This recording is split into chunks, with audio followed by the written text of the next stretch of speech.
Hey guys, I'm Rick, and that is one big pile of bricks with our amazing guest, the first Lego certified professional in the world, Robin. Woo! Hi guys, how are you doing? Number one, Robin, number one. Yeah, 001. Yeah, So that's back. That's explain. going back almost 20 years now. Yeah, first presented it in Bricksfest PDX to Wow. Tormod Askelson and Jake McKee.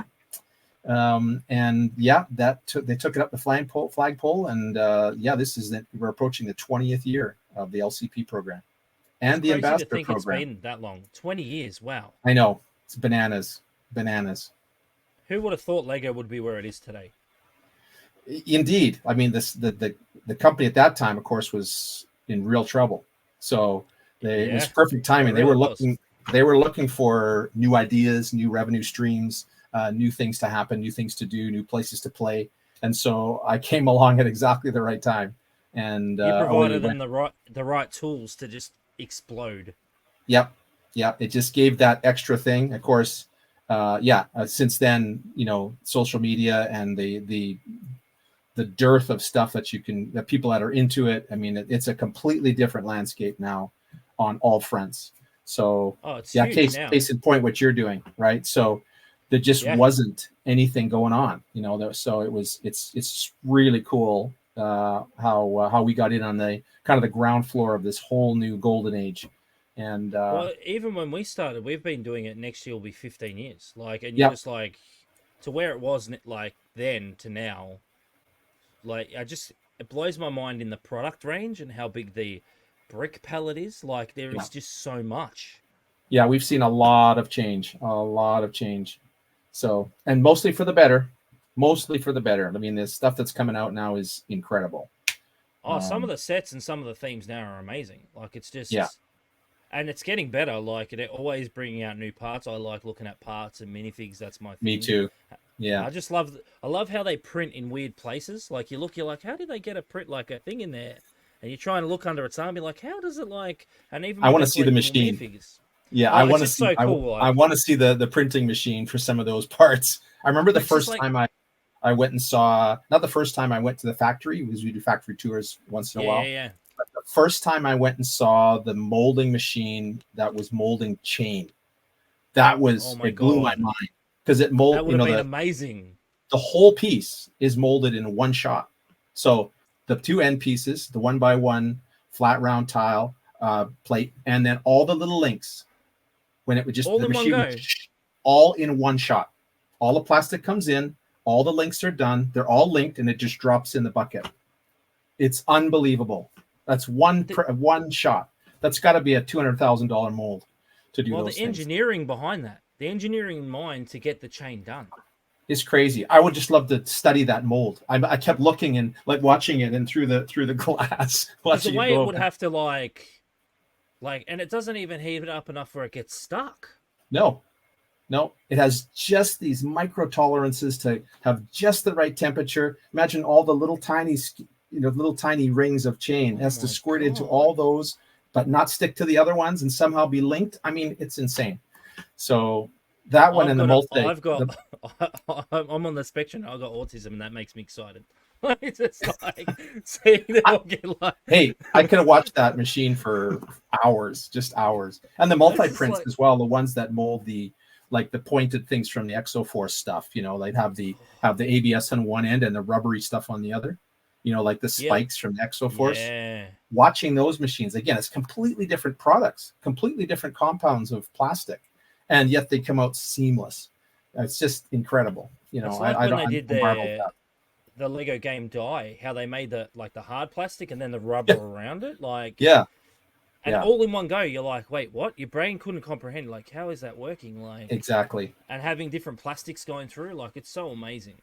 Incredibly impressive. Yeah. And So it's hard because the standard population, unlike me and you, who haven't, like, we've been to the factory and seen stuff made multiple times, and it's hard to explain to people unless you see it in person yeah, how amazing it is and how warm it is. Like, it's just every and time I go, and I'm in awe. and it's robotic. Like there might Yeah, be, you're looking down the rows of machines and you might see three people and they're just basically, just checking on robots that are driving around with bins of brick and aggregate and stuff like that. It's just bonkers. There was one year I went and they put me on the machine that gets the buckets of bricks. You know how they get the bricks off the thing and it zooms really fast? Yeah. He's like, we'll put you on there and it's okay. He goes like, and I was like, all right. And the speed, like, it's quite scary. You I have never done fun... that. That's something I've never done, to actually get on the retrieval thing. Like in the warehouse, the big tall warehouse. Yes. Oh man. There was one year where he was like, it was his like second last shift or something. Okay. He worked at Lego at like, it was like 40 years and he was retiring and they were moving so he didn't care anymore. So he's what are they going to do? Fire me? That's exactly right. So they were moving box production from Denmark to China. And it was like his second or third last day. He's like, hey, do you want to ride the machine? I was like, okay. And I said to my partner, Caroline, I said, like, when would I ever get that opportunity ever You again? will never. I mean, there's like now, how many barriers in place and tape and light flashing. Oh my goodness. I can't believe it. Oh, it was so awesome. And then and one of the things, you know, when you first see those, like, I don't know what they sell, they're robots that move bricks around and they're all autonomous. I'll never forget him pushing me in front of one. He's like, oh, I'll stop for you. And he's just like, and I'm just like, and you're like, I'm not used to that stuff. And you're like, oh my God. Like, and he's like, oh, it's fine. Just move and it will keep going. And I'm like, this is amazing. Yeah. And they had this stuff 20 years ago. I mean, it's just ramped up all along, but they were so far ahead of the game. I just can't believe other factories were where they are. And now that's even more. It's even more crazy. Well, do you go to the mothership every year? Are you beamed back every year? But of course, we're wrenching that. But yeah, we try to have a summit every year. And so we're going in September. I pushed for this to do it just before Scareback. So it's like together. Exactly. Last year it was in early September, and Scareback was in the end. I thought I can't afford to stay, for 3 weeks and just kind of wait around for Scareback. So I said, please, let's do it right up against it. So now it is. So and it's Denmark, perfect. For those who haven't visited, Denmark is quite an expensive place to visit. So it if is. Robin was there for 3 weeks, it'd be a lot of money. Yes. And September is relatively busy for me usually as well. So it's not only the cost of being there, it's the opportunity cost of the stuff I'm not doing. Yeah, and opportunity cost can cost you years, right? Because if you miss out on an important show, it costs you a lot of money. Absolutely.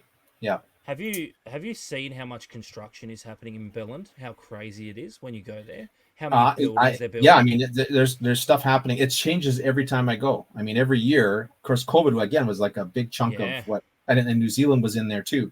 So it's basically about 3 years in there. And yeah, that I lost my bearings a little bit on some of the corners because I'm so used to landmarking by that building and the pizza place and now it's gone, or it's totally different, or there's a condo behind it or whatever.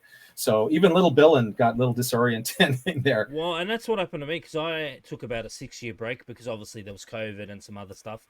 And I went over like last year and I was like, wait, where is everything? And one of my friends who I was staying with, who's a designer there now, I was like, I'll walk around, I'll find myself. He's like, don't get lost, it's different now. And I'm like, Google Maps on my phone. I'm like, when did they build that building? And it's like big mega structures there now. You're like, oh my God. It's amazing because, Lego's brought all this opportunity to the town, but it's like such an amazing place. Yeah, and I've been going there, like you said, I've been going there for 20 years. So yeah, I mean, I remember long before Lego House. Before any of that stuff. All that stuff. It was just the dumpy little downtown. There was the Pizza Nazi and all these guys. It was great. And that's all gone. Everything's different. So I remember when Carol and I visited the year before they announced they were going to build Lego House, and then the year they started building. I remember there was a shop in town that was like protesting against it and waited forever because he was like, I'm not moving. And then you would see everything around him was like knocked down. Correct. That's and what happened. Like do you remember the store? It was like the littlest store, just still there. Absolutely. And just refused to move. Yep. And I was like, are they going to build around it? And they just started construction. They just didn't care. They're like, okay, if you want to stay there, it's fine. I'm like, and now obviously he's moved along, but it was like, oh my God, like, and then getting to stand on the roof, like, it's just amazing. Yeah, very cool. So but yeah, sorry, go ahead. No, you go ahead.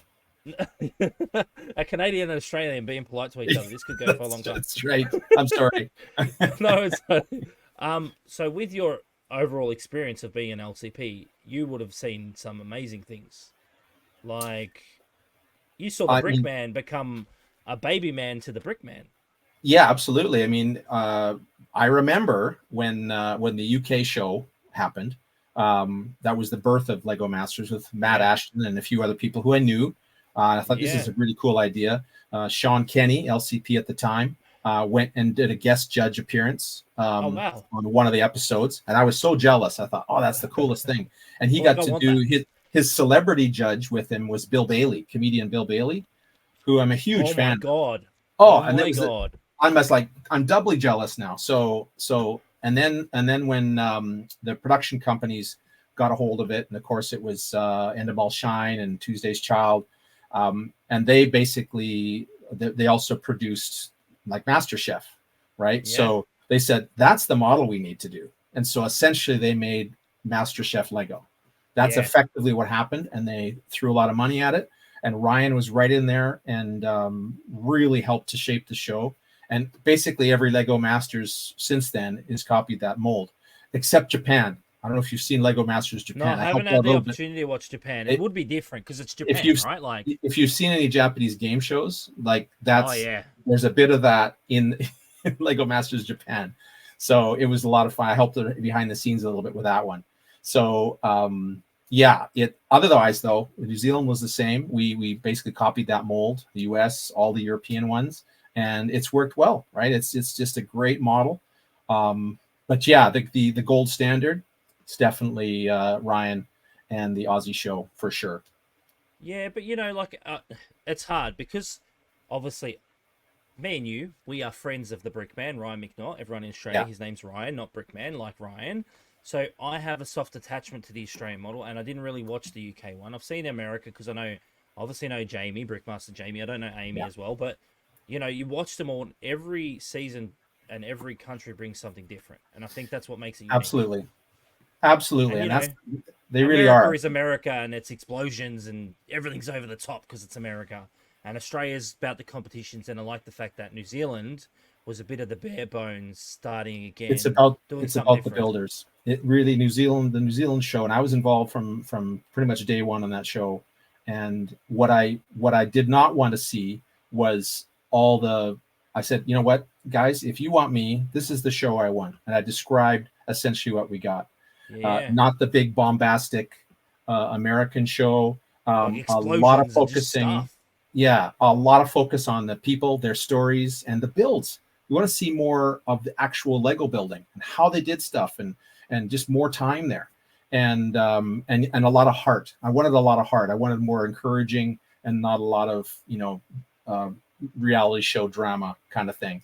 Yeah. And we got that. We had stuff like that. I mean, in both seasons, we had times where we had serious crashes of builds and problems. We Yeah. had people in tears. We had people crying in the corner of the brick pit.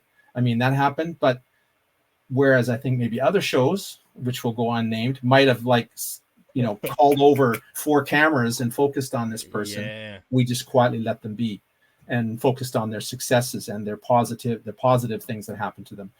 There were a couple of big moments that we had to bring into play, but I mean, again, the way people rallied around the drama and problems that people had, the struggles people had, of course, with Dan and Jono in season one, Yeah. the whole focus on wellness and mental health, and Smudge. I mean, that stuff was not planned. It was totally accidental. And we thought we might lose Dan. Like he was like, Yeah. I'm done. So we said, well, what can we do? And that's what we ended up happening. And it was just really cool. And it's opened doors for both of those guys, in talking about things, working through things, and the positivity of it all. So I think that's the again, so best cool. part because like I think TV and not to shame other reality shows, but to focus on the human condition like what Dan has. Obviously, I'm on the spectrum. I've had a stroke. I've been really sick over my time of owning a business. And, like people don't understand that just because you're on TV or you're on social media or they see Robin building something cool, Robin could have something going on in the background, right? And that's the 100%. reality of it. Like Yeah. we all carry the burden of being human differently. Because the human emotion is a burden sometimes, and it's incredibly hard. And honestly, with our tribe, with this tribe of people, the incidence of depression and just being on the spectrum and all the issues that all the neurodiversity that is out there, Lego fans are definitely way higher on the curve than in Oh, general we all than are. the rest We of the all are. population, That's with no exactly question, right. right? So we have to be aware of that, and we can't hide it. We've got to deal with it. We've got to show a lot of grace to each other, and we've got to be aware. And so I think it was great. It was just really great the way the show turned out. And it was, I mean, unlike a lot of shows, I kept my distance. I helped with casting, so I Yep. had met all the contestants ahead of time. But then we were very careful, of course, we allocated some training time and things like that, and just getting people up to speed on what the show is going to be like. But it was exactly the same for each team. We did Yep. exactly the same thing. But then after the show, I mean, I wanted to stay in touch with everybody. I thought this is ridiculous. These people, we've spent 6 weeks together, and we've Yeah. been through some deep water.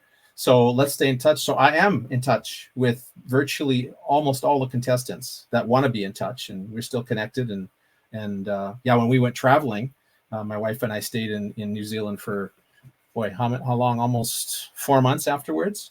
Wow. We went and visited people. We even stayed in their batches. So it become lifelong friends. A lot of That's those amazing. contestants.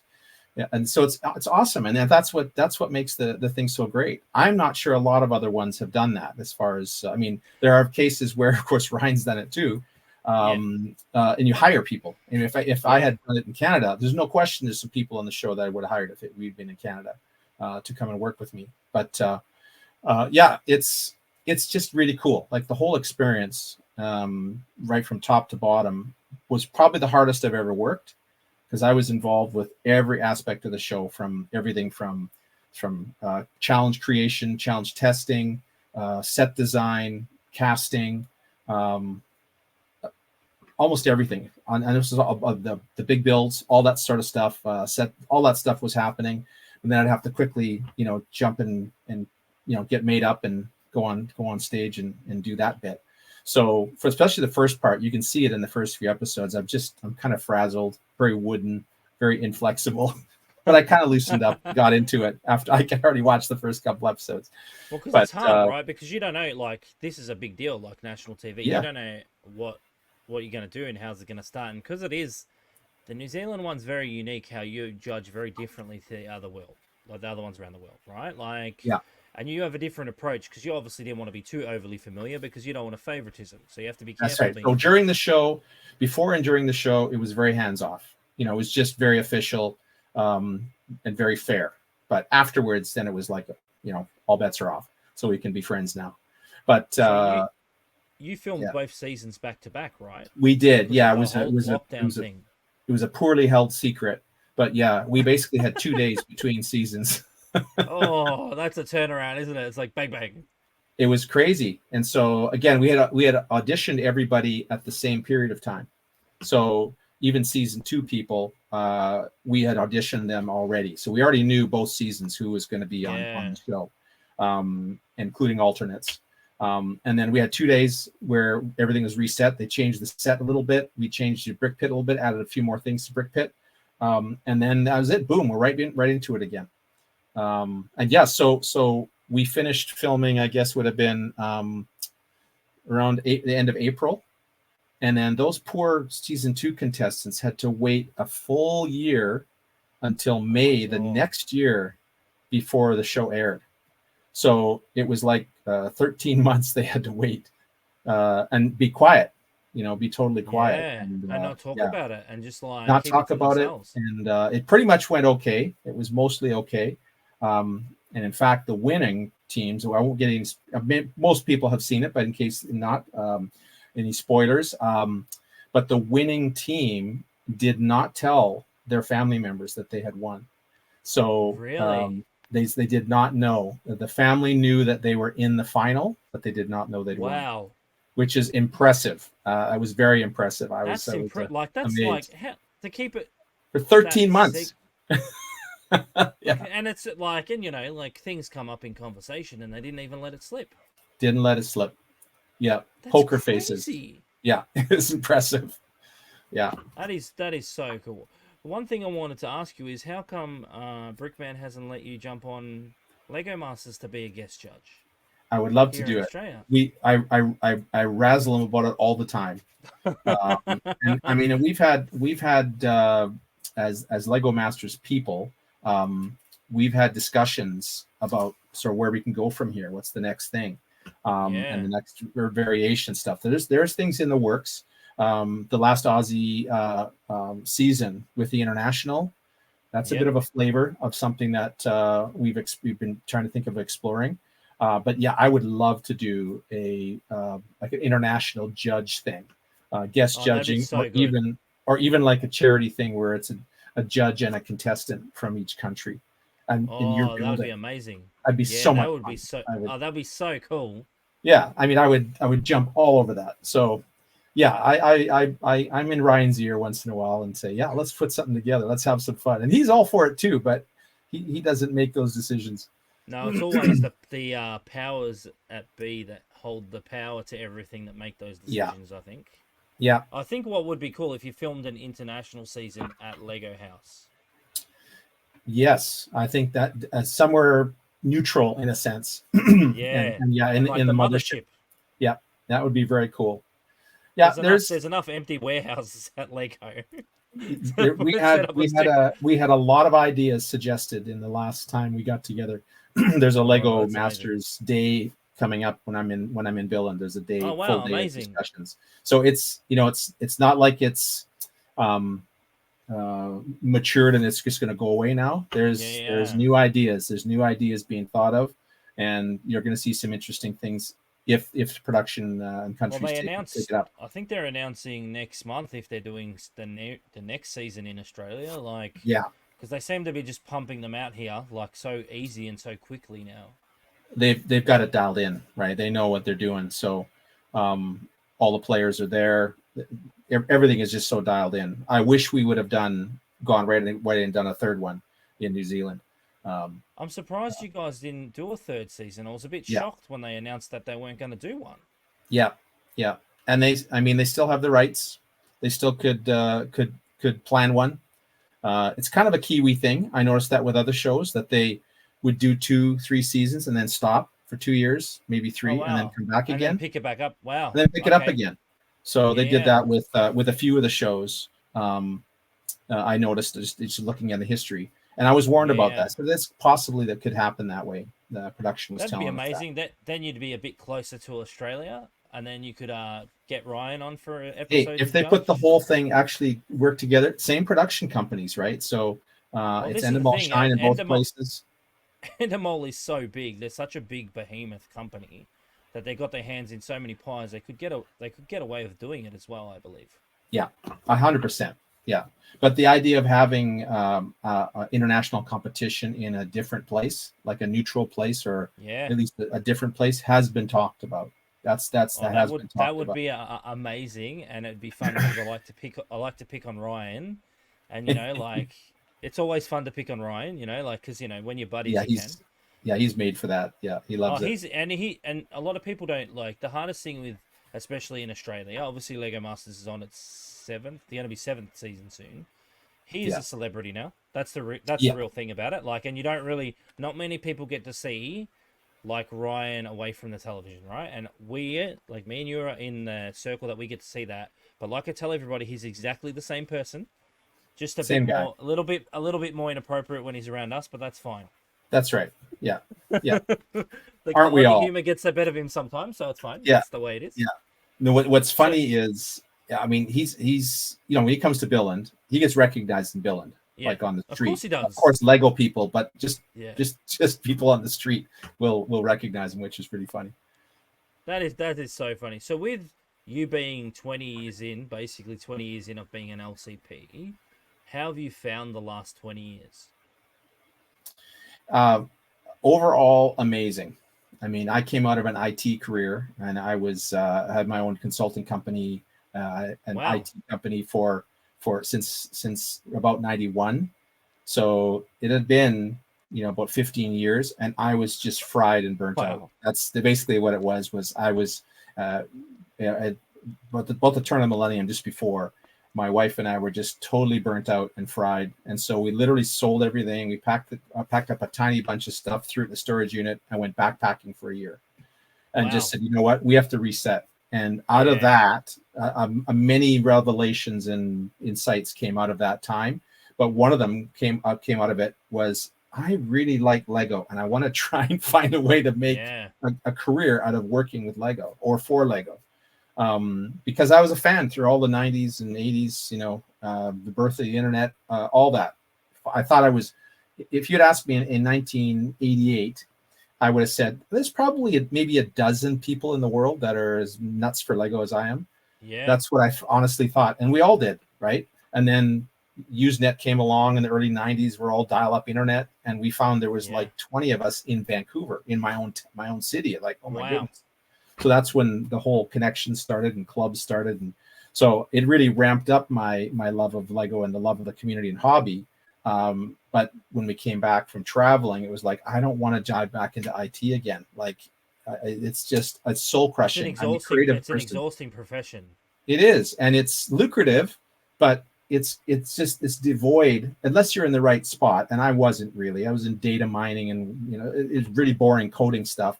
So it's just zero outfit for true creativity and stuff. So I was acting and singing and doing Lego and stuff and all these other artistic things. But I thought, you know what? I spend so much time at my job. I wanted to have this creativity. I want to have this in my job.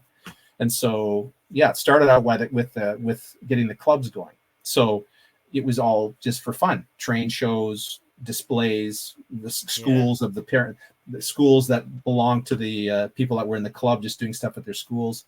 And I remember going to this one shopping mall one Christmas time when we got the club and we did a display, just the usual display. But there was thousands of people lined up to see our little goofy little display. And I thought, you know what? The mall would pay for this traffic. And that was the light bulb. It was like, this is what I could be doing, is kind of a marketing, get feet in the door kind of a thing. And that was the start of it. And that was the early 2003, let's call it. So that's when I thought, and it makes no sense to do this without Lego, but it totally benefits them. So I wrote up a white paper, and I just laid it all out. This is how it could work, and presented it in Brickfest PDX. And it was like, amazing. Let us do this. And then within a few months, we helped develop it further, and that was it. I personally just pointed at the first four of us that I knew were kind of doing the same thing and said, this will be the first four. Let's go. And we went and did it. So, and that was, and some of the things haven't changed. I personally have not, I'd never wanted to grow my business to be to the level of, say, what Duncan was doing in the UK years ago, and what Prince Duncan is doing. Massive. It's huge. And I respect what they're doing. But it's not me. I don't want to be a personnel manager. I don't want to be behind a desk managing what other people are doing. I want to be out there building stuff live in a museum, and I want to be doing that stuff. So I've never really grown past a certain level by choice. I really did not want to do that. I remember talking to Duncan Titmarsh, UK LCP, before he left the program. I remember telling him, at this point, I think he had over 60 builders working for him in his model shop, plus a whole bunch of admin. It was insane. So I said, Duncan, when's the last time you built something? And he said, Robin, I haven't touched a brick in 6 months. And I said, yep, that's why I don't want to do that. That's not what I got into this for.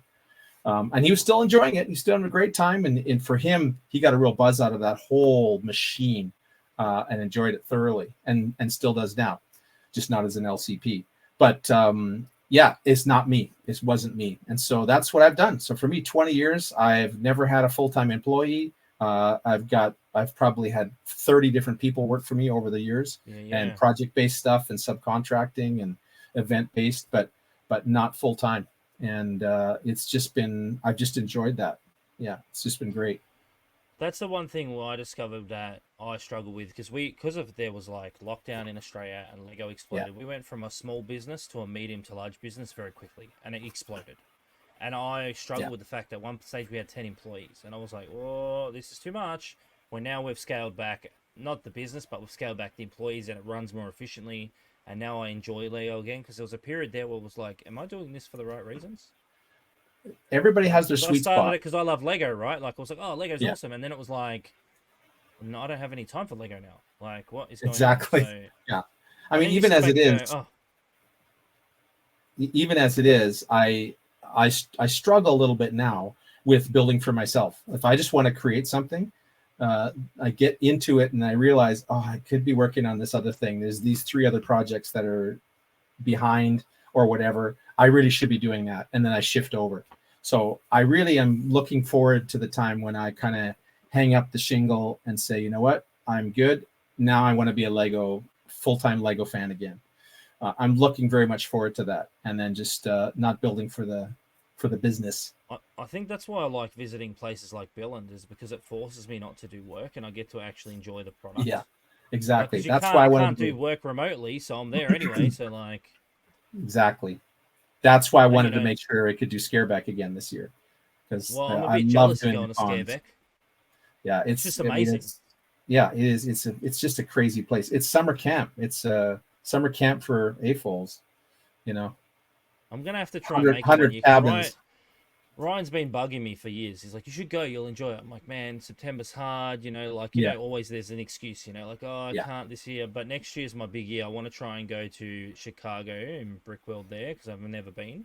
And yeah, they're always the like event organizers always asking me to come visit, and I'm like, "Oh, I should next year because it'll be fun. Like, and then I can enjoy it as a fan and not as selling stuff or displaying something or getting paid to be there. Like, I just want to be able to enjoy the product again." yeah. And it's tricky. Well, You know, I have to let you go, Robin, soon because like needs to buy Scareback tickets, and we're like half an Lego hour to House go, so tickets. we got to And- get careful. yeah. No, we're So good. We still have a we're bit more good. time. We're just keeping an eye on time because I was like, Yeah, I don't want him to miss out on these tickets. So, yeah. but I mean, yeah, it's been truth. like, Yeah. sorry, go ahead. I was going to say, truth be told, as part of our summit, I'll probably be going to Lego House with the rest of the guys and girls. But it will be. So I probably don't need a ticket, to be honest. But all the rest of the guys do, right? All my Yeah, cabin mates need them, and the Scareback lottery is just a free for all. it's really So hard these we're days to already get into that primed to stuff. get in there and see if you just got to get in the door, and we're all going to be in touch when we get in here in a few minutes. And basically the first one in, so we don't want to buy, there's 4 of us, we don't want to buy 16 tickets. We're going to get 4 tickets. Whoa, that's a So lot of tickets. let's see how we go. Yeah. And So especially because anyway, you guys have timed it well because like in Australia, unless you're leaving work early, you can't really get tickets because it's like yeah, 3:30 p.m. here. So that's right. like the Yeah. Australians are always trying to jump in on it. I remember when I first went to the Lego house once it was like completed, and I was chatting to Stuart Harris. He's like, "Oh, I want to show you something." I was like, "Oh yeah," and he's showing me around the Lego house. Like, oh, I'm like, "This is amazing," because when you first go there, you're like, "Oh my god, look at this tree," and you're so Yeah. overwhelmed because there's all this grandeur stuff, right? And he walks me down to like the little basement. You know how they got the Lego history thing in the basement? He's So like, so good. My favorite part. He's like, have a look in that cabinet. And back when we were allowed to give out minifigures with business names and stuff on them, I gave him one. And he's like, Ah, look in that cabinet. And they're like, there's one of our minifigures bang in the cabinet down there. And I was like, oh, that's amazing. Like, it's just like, oh my God. And it's there you're forever in now. Lego House. Yeah. That's the thing. I'm in there. So it's like, when I went there, I was So like, oh my good. God, this is amazing. Like, oh, this is great. Like, I was so excited, like a little kid. I was like, oh my God, they put me there. This is amazing. And Stuart's like, I thought you'd like that. I'm like, oh, thank you so Yeah. much. And he's just Well, like, that's the no, it's thing. easy, like Stuart's just a big kid as well, like the rest of us, right? I mean, that's Stuart's his such an playground. amazing human. He has so much fun in that place. Oh, Can you it's so imagine if that funny. was your playground? I mean, come on. Oh, I know because when I went there last year and I did a podcast with him, I was like, before we started, like how we have a chat, you always have a chat and get out anything out of your system you need to before you start recording, because like you Yeah. want to make sure it's all good. And I'm chatting to him, and he's like, "You know what the funnest thing is?" He goes, "I can just move anything in the Lego house I want, and no one can tell me not to." And I was like, "Yeah, you're actually like, you kind of like, yeah, you actually like are running the ship. You actually forget that. You're like, oh my god, this is Yeah. actually your ship." Like, and he's like, "Yeah, I Yeah. love it. It's like the best job in the world." I'm like, "It actually is." Yeah. And What so a to build playground. this amazing museum, right? Like for Lego, I'm Yeah, I waiting for them to remember put. Sorry, go ahead. we also went, one of our summits, of course, was when they were under construction. Oh And yes, it was right at the point where they were just about to start putting the tree in. But they still had, it was basically just steel and it was open still. yeah, And that was right when they discovered that they're going to need an extra, I think it was 400 tons of steel. So they kind of specced out the thing a little bit improperly, and they had to add a yeah. whole bunch more steel to actually have it hold itself up. So it was a little bit of a delay. But yeah, we walked up like scaffolding and rickety scaffolding and went up to the top, and there was nothing. So when we stood on the glass at the top, there was Yeah. nothing underneath it, all the way down to the lobby. So it was really cool. Oh, that would have been so Yeah, amazing to be able to look down and see everything. Like, all the way down to the all the way down to the ground floor. At that point, there was no dinosaur level, nothing yet. That wasn't built yet. So it was all just somehow the glass had gone in, and there was still like no walls. It was really weird, but that's what we did. It that's was the it was Danish way, crazy. right? Let's build things as we go and see how if it works Yeah. out. And again, Bjarke Ingels, the architect, of course. I mean, what a dream job for him. I mean, Oh, massive Lego so good. fan, uses Lego for all kinds of projects to design and prototype, and here he gets to build this place. I mean, this is the thing. Everybody connected with this toy, and this company gets to do these just incredibly cool things. And boy, I don't take it for granted. It's not always smooth sailing. I mean, it's a big company. Well, It's a a lot of family people don't run, realize. multinational company, privately held, and so Yeah. it's got its own issues. But boy, I'd rather be doing this than anything else. Well, I remember meeting Thomas. So Thomas is obviously, Yeah, Keel's son. I remember meeting yeah, Thomas for the first time last year, and I was like, I'm sitting in the Lego employee cafeteria eating food as I usually do, and he's like, "Rick," and I turn around, I'm like, I don't know who this guy is. Maybe I should say hello, like, because you don't know half these people. You're like, "Oh, hello, how are you? Nice to see you." And he was like, "Oh, I'm Thomas," and I was like looking at him like, and okay, Jan's like, say something yeah, like this behind me, yeah, like, and I'm like, "Oh, hey Thomas, how you doing? I hope you're doing well." He's like, "Oh, it's good. It's fine. Nice to meet you all the way from Australia." Blah blah. They talk all that. They obviously have some sort of handler that's like, "Oh, he's doing this, this, and this now." So he was yeah, chatting to right, me. I was like, "Oh, nice to meet you." And then when he left, and Jan's face is dude, bright red. He's like, I'm yeah, like going like this behind you, like, say hello. And I was yeah, like, "Oh, hello, nice to meet you." But it's funny because people don't understand that it's owned by a family, and yeah, they're still involved, like, yeah, and they still know mostly what's going on. Obviously, the company is about 20, I think it's 28,000 employees now, so it's a pretty big company.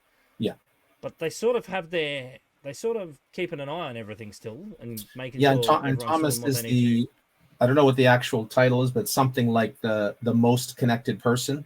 So Thomas with the family now, that was killed for many years, but just a few Yeah, years ago he passed it down to Thomas. So Thomas now is the main connection with the Christensen family, and yeah, and and he's like Turkey. the big boss now.